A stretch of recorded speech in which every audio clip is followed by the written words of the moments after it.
They are doing very, very well right now. They've got a lot of momentum behind what they're doing around phones. They've clearly, from a consumer perspective, have a lot of excitement around the devices, and they've got a lot of their competitors wondering what they're going to do. Now, granted, some of the initial reviews around the Galaxy S4, some of them might have been a bit mixed, but nonetheless, there's still a lot of excitement around it, and I think, with everything that we've been seeing from them over the past few months, and more importantly, going ahead, I think we're still going to see, they're still the competitor to beat, if you will.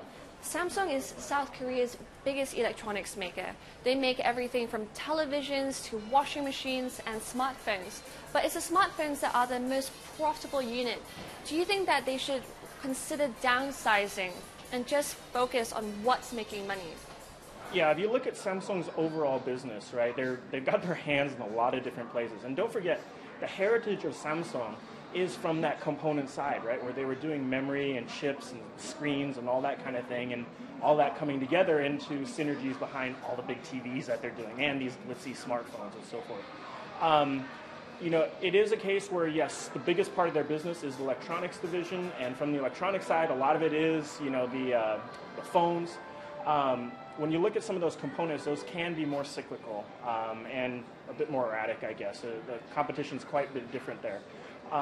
But if you think about it, one of the good things about that is precisely because they are diversified, they're able to kind of hedge themselves against things from time to time. When it comes to smartphone wars, which companies should we be watching out for aside from Samsung and Apple?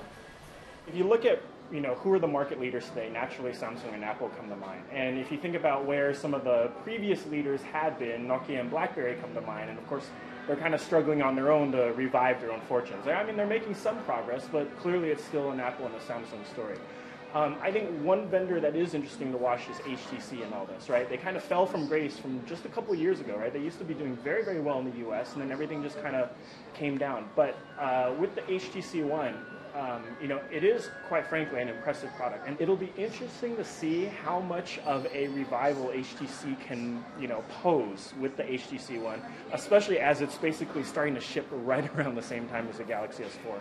I would say HTC is kind of that wild card to watch. They may be able to pull out a few surprises.